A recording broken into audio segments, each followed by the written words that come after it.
Olá! Hoje a gente vai mergulhar na sabedoria de um dos grandes filósofos estoicos, Sêneca. Numa de suas cartas, ele toca num ponto que mexe com todo mundo. Aquela sensação de que o tempo está sempre escorrendo pelos dedos.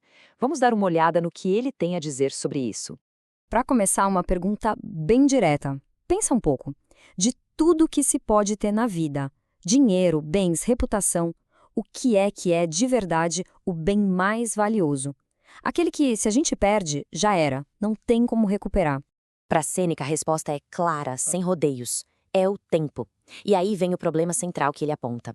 Esse bem, o mais valioso de todos, está sendo constantemente tirado de nós e, na maioria das vezes, a gente nem percebe. Então, vamos começar a entender como Sêneca enxergava essa perda de tempo. E a visão dele era bem dura, viu? Ele dizia que a maior parte da nossa vida a gente gasta fazendo as coisas erradas, uma outra grande parte sem fazer nada e a vida inteira fazendo coisas que, no fundo, nem são importantes. Sêneca até divide essa perda em três tipos. O tempo pode ser retirado de nós, à força, sabe? Por obrigações, interrupções.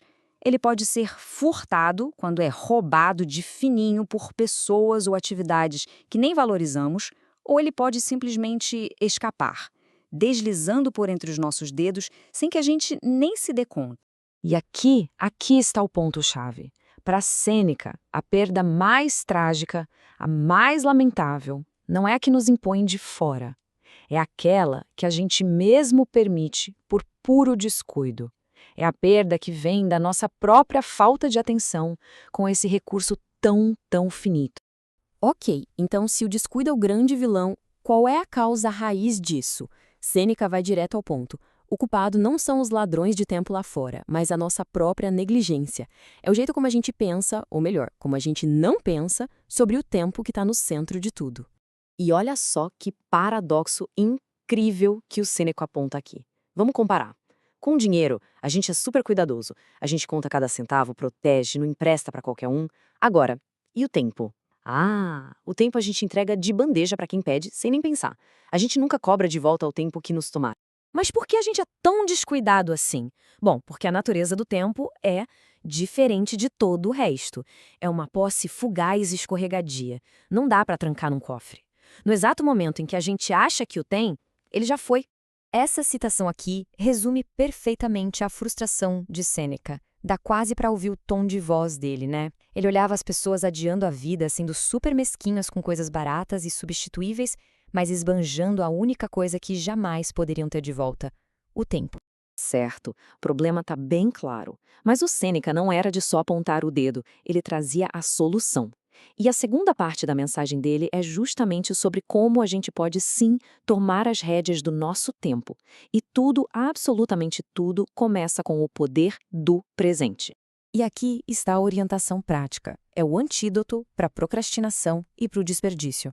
O foco tem que ser no hoje. Quando a gente se apropria do dia presente, aquela dependência ansiosa do futuro, ela diminui. A vida acontece agora, não amanhã. Essa é uma pergunta que leva a gente para o coração da filosofia estoica sobre o tempo. Por que essa ênfase toda no momento presente? A resposta de Sêneca é, ao mesmo tempo, muito simples e incrivelmente profunda. E essa frase, uau! Essa frase explica tudo de forma brilhante. A gente costuma pensar na morte como um evento lá na frente, né? Mas Sêneca vira essa ideia de ponta cabeça.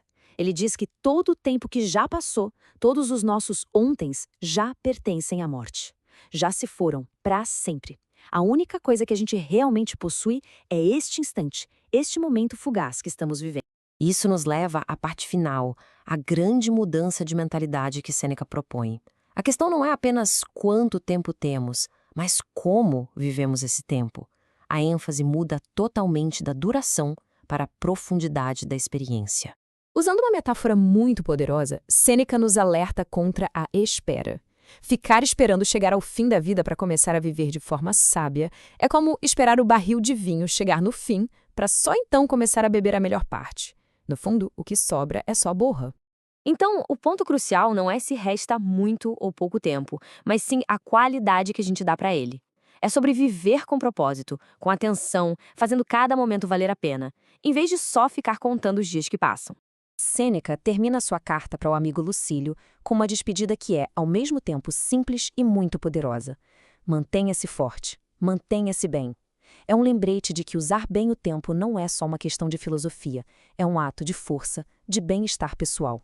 E assim, a gente termina com essa provocação, uma pergunta para reflexão. Se olhássemos para o nosso tempo, não como algo a ser gasto, mas como nossa única e verdadeira riqueza, a ser investida, que escolhas faríamos de forma diferente, começando agora mesmo, hoje?